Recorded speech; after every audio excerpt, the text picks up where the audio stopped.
in this COVID lockdown. Let's all try to do something new, which is interesting to all of us.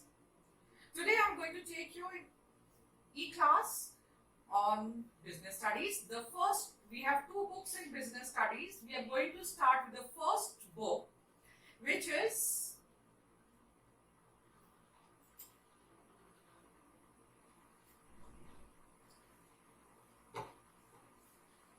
Business Studies Part 1, Principles and Functions of Management. We have two books. Our second book is Business, Finance and Marketing. So we are going to start with the first book. And in the first book, the first chapter that we are going to take is Nature and Functions of Management. Before starting any chapter, let's be familiar with what the syllabus is and what we are going to study in that particular chapter. So, the first thing that you are going to study in this chapter is management, its concept, objectives and importance. The second thing that we are going to study is whether management as a subject is a science, art or a profession. Third, we will study when you are talking about management, who are the people who are involved in the management and what are the levels of their management post. The fourth thing that we are going to study in this particular chapter is management functions. Fifth, we will study coordination, its concept and importance. So these are the five things that we are going to study in this particular chapter. We will start with the first thing, management. What is management? Basically, different writers have given different definitions of management. Some have defined it as management as a process of getting things done. Some have defined management as managing men tactfully. Some define it as management is a process of achieving your objectives and goal with the minimum use of resources. So different people have given different definitions, but after we will study the definitions, we will be able to see which definition suits our requirement. We will take up the first definition. Management is a process of getting things done with the aim of achieving goals effectively and efficiently. When you go through this definition, you will see that we are talking about certain peculiar terms in this particular definition, like it's a process done with an aim for achieving goals effectively and efficiently. The first word that comes is management is a process. Now, why is it being called a process? Because as a process, the functions or the work once done is not over. Work or the process is repetitive in nature. As soon as one function is over, you get on to another one. If the second one is done, you move on to the third one and so on. We'll see another definition. Management aims at guiding the efforts towards achieving a common objective, a goal. We see that management aims at guiding the efforts. Now, whose efforts? Basically, when you see a business, you will see four types of M's: men, material, money, and machines. All these things, when you study, only men are the people who are living creatures. Whereas, materials, money and machines are non-living things. That means they can act as per our desires whenever we want. But man, they are human beings. They all have different attitudes and temperaments. So, you have to direct the goals, or you have to direct the efforts of all such people in achieving organization's goal by putting their efforts or giving their efforts a right direction. So it has been said, management aims at guiding the efforts towards achieving a common objective or a goal. Thus, we can see from the above definitions that management has to see that tasks are completed and goals are achieved. But not just this, they have to also see that they use the least amount of resources for the completion and achievement of goals. Least amount of resources, and that too at a minimum cost. When you're talking about these two things, we come with two terms, effectiveness and efficiency. We'll discuss these two terms later on. Let's take up another definition. Management simply means getting things done through other people.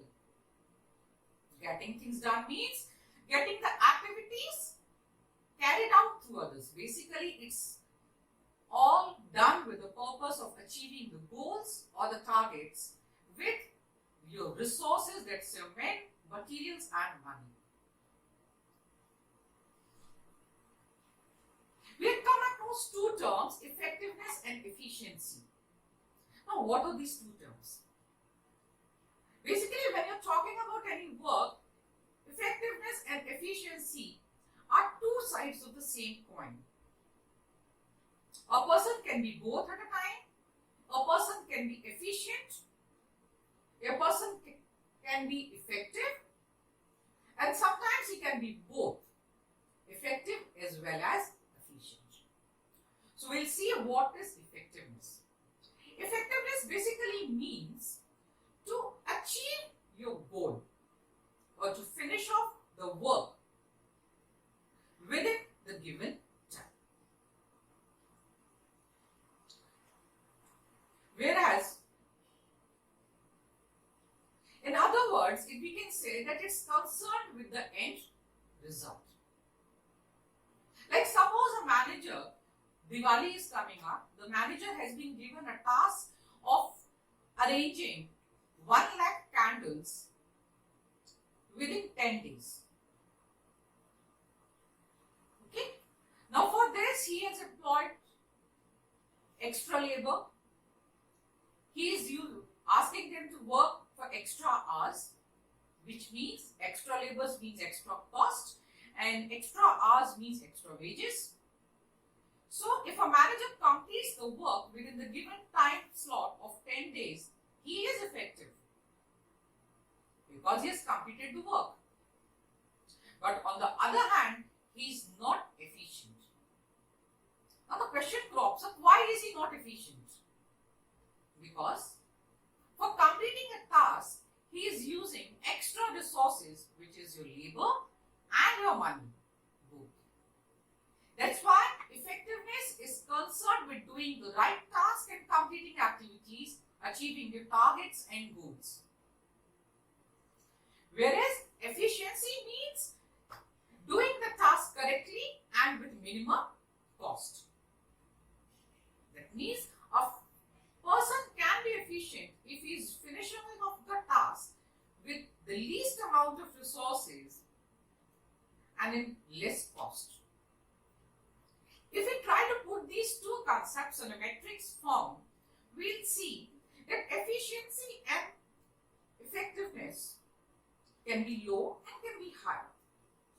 The first that we are going to take up, when effectiveness is high and efficiency is high. That means the person is doing off the right things in a right way. That means he's finishing off the work in a given time and he's also doing it with the least amount of resources. Second concept that we are going to take up is, a person is high in efficiency but low in effectiveness. When does it occur? When a person is doing the right things. He's finishing off his work in time, but he's using more amount of resources. That means he's doing the right things, but the way is wrong. That means Why is it wrong? Because he is using more amount of resources for that. Third, we'll take low efficiency and low effectiveness. That means he is wrong on both the counts. He is not able to finish off his work, and moreover he is also using extra amount of resources. Fourth concept that we'll take up is when a person is highly effective, but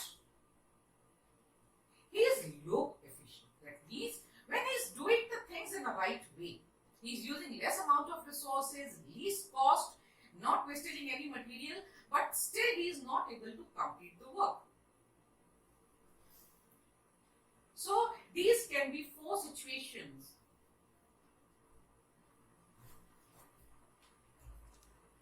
We'll take up a simple example. A company's target production is 5,000 units in a year. To achieve this target, the manager rotates employees on double shifts with high salary, which resulted in high production cost. In this case, the manager was effective, but he is not efficient. Now, if the manager reduces the output without increasing the cost or the working hours, in this case, the manager will be efficient, but he will not be effective. No. When you're talking about any topic or a subject, there are certain things which crop up in your mind. Like when you're studying the subject management, the thing that crops up in our mind is, what is management? That means the first thing that we study in any subject is meaning. What do you mean by management? The second thing that comes to your mind is, even if we know what management is, how will we identify management in the areas, in the things, in the people around us? So identification, that means characteristics or features, how you will identify a particular thing. The third thing that comes up, so two things. First is meaning, अरे management है क्या भाई? Second is characteristics, अगर मिलेगा तो पहचानेंगे कैसे? The third thing is, अरे इसकी जरूरत क्या है? What's the importance? The third thing that we are going to study is importance of any topic. Fourth, what are the drawbacks in any particular topic? That is the limitations. And what are the advantages? अरे फायदे क्या है? पैसा पैसा, धन धन, money money. So what are the advantages? So when we start any new topic, we basically study these 5 things. Characteristics, the meaning, characteristics, importance, advantages, and limitations or disadvantages. Okay? So in management, we have gone through what is management. Effectiveness, efficiency. Then see, when we ask, how do we recognize management? What are the characteristics of management? So today we'll start with the first characteristic, that is management is a goal-oriented process. Whenever you're trying to manage anything, you have a certain goal or a target in mind according to which you are conducting all your activities and you're guiding the efforts of all the people of your organization to achieve that particular objective. So it's a goal-directed behavior. Class 12 में 85-90% लाना है. That's it. Simplest goal. बच्चे के student की तरह से बात करें तो your simple goal is to achieve maximum 95 to 100% marks. Isn't it? So all your studies that we are doing, that together all of us would be doing, is to achieve this particular goal. So the second characteristics of management would be its pervasive. Pervasive, omnipresent, like God. Okay? It is present in each and every sphere of life. Okay? Whether it's your house, or your school, or your business, or any business organization, whether it is small chaat ka thela or big shopping malls, It's present everywhere. This whole environment is based on management. The third characteristic that we are going to study is that management is multidimensional. Now, what is dimensions? Dimensions means how much it's spread, what all areas it covers. Okay? So, management basically has three dimensions. It's management of work. That means जो आपके आसपास काम चल रहा है वो ठीक ठाक चल रहा है कि नहीं. ठीक? अगर आप एक स्कूल में काम कर रहे हैं तो आपके क्लास का टाइम टेबल सही है कि नहीं, लाइब्रेरी में बुक्स अवेलेबल है कि नहीं, गेट पर सिक्योरिटी है कि नहीं. That's management of work. Second is management of people. आपके यहाँ जो लोग काम कर रहे हैं, are they doing their allotted work? वो अपना काम टाइम पे फिनिश ऑफ कर रहे हैं, जो ड्यूटीज एंड रिस्पॉन्सिबिलिटीज आप उनको दे रहे हैं क्या उसको पूरा कर रहे हैं. And third is management of operations. आपके आसपास जितना भी काम चल रहा है, ठीक है, जितनी भी प्रोसेसेस चल रही हैं, चाहे वो सिक्योरिटी की प्रोसेस हो, चाहे क्लासेस में टीचिंग प्रोसेस हो, ये सभी प्रोसेस में जो इनपुट्स लग रहे हैं वो वापस आउटपुट्स में कन्वर्ट हो रही है या नहीं. So, the three dimensions of management are management of work, management of people, and management of operations. Now we come up to the fourth characteristics of management, that management is a continuous process. When you're talking about a process, it becomes necessary for me to explain you what are the functions of management. Management basically has 5 functions, or the work which is done in management can be divided into 5 parts: planning, organizing, staffing, directing, and controlling. Now, all these 5 terms will be meaningless for you if I don't explain them in a brief. Right? What is planning? Whatever work you are about to do, you should have a plan for it. Without planning, you cannot put it into execution. Like if you want to go for a movie, you will decide now which movie you want to go, which theater, the timings, the cost of the ticket, refreshments, how you will reach the theater. All these are a part of planning. So planning means deciding in advance what is to be done. Now, will a good plan convert itself into a successful plan? No. It will only be successful once it's put into execution. Okay? So after planning, the next work that management has to do is organizing. That means arranging for necessary materials, money. These can be money, or these can be machines, or these can be people. Organizing or arranging for things. The third step is staffing. Everything is there, material is there, machines are there, money is there. But can anyone put men? Yes. The process of putting men to work is known as staffing. Now everything is there, you simply have to give directions or tell them what to do and how to do. That's the process of directing. Now whatever work they are doing, you have to keep a continuous eye on it and constantly monitor their work, which is known as controlling. So management is made up of these 5 functions which are done in a sequence, which is known as management process. And this process comes back again to planning. So whatever deficiency are found in the controlling stage are taken care of in next plan. The 5th characteristic is management is a group activity.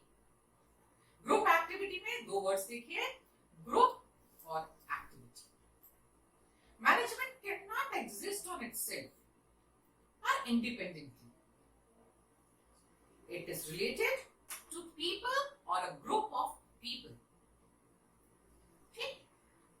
Because when you're working in a group, when you're working in a team, with a team spirit, you will be able to perform in a much better way and you'll be able to achieve your targets.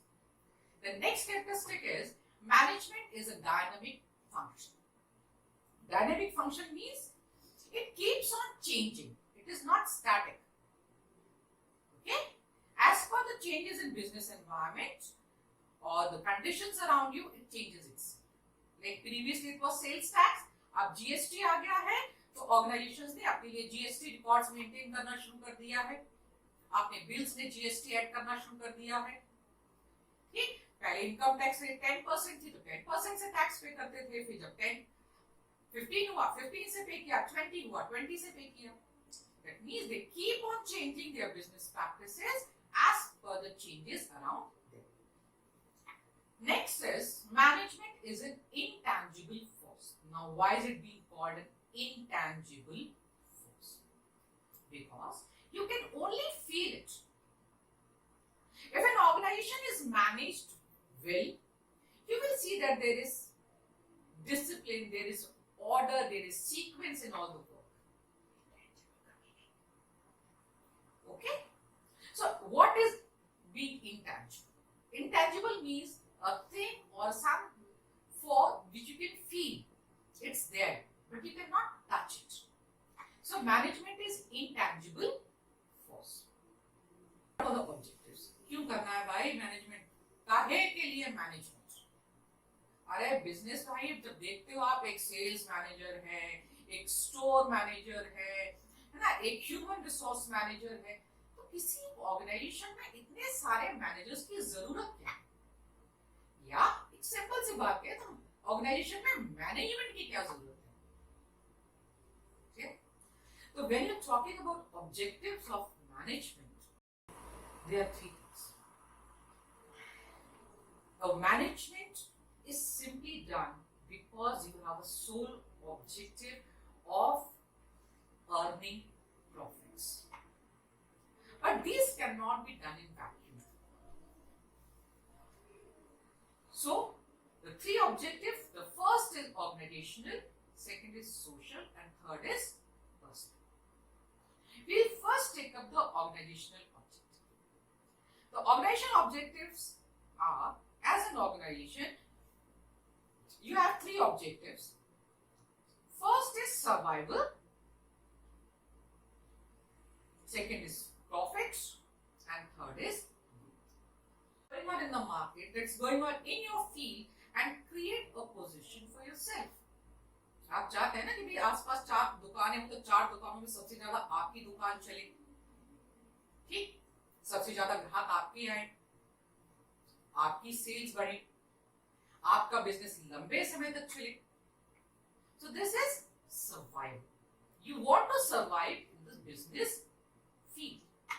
The second objective is profit. You're not doing your business for charity.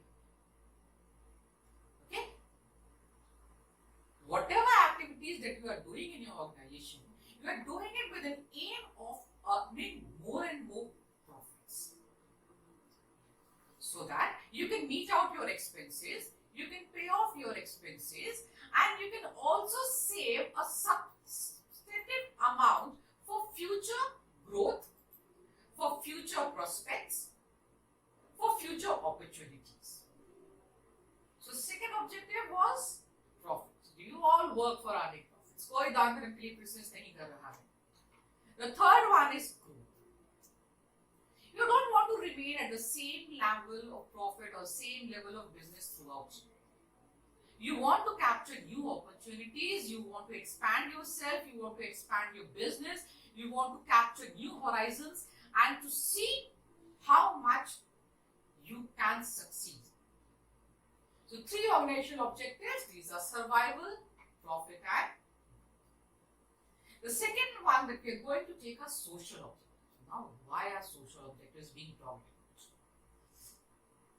Because when you are earning profits from the society, you are doing business in the society, Whatever products you are selling, it's being purchased by the people of the society. You are earning your profits from the people of the society. So it becomes necessary that you also take care of your activities so that they do not harm the society in any way. Okay? They meet out the expectations of the society. Third, for this, we should not do any activities like adulteration, hoarding, black marketing, so that a customer is satisfied with your product, is satisfied with the quality of the product, and they in turn create your reputation and goodwill. So social objectives are very important for the survival and for the growth of any business. Next, third profit that we are taking are personal objectives. What are personal objectives? Okay. Now, every person who is coming to work in your organization has some own personal goals. Some might be working for money, they need financial stability. Some might be working for experience. Some might be working because they need to just pass their time. Some might be working for future career prospects. So every person working in your organization has a certain personal objective. Now, to reconcile this personal objective with the organizational objective, it becomes necessary for the management that both of them work as a team. A management should realize the personal objectives and the importance for any staff member, and the staff members in turn should also recognize that they should give their best, because if the organization earns profit, it's they that would be earning in return.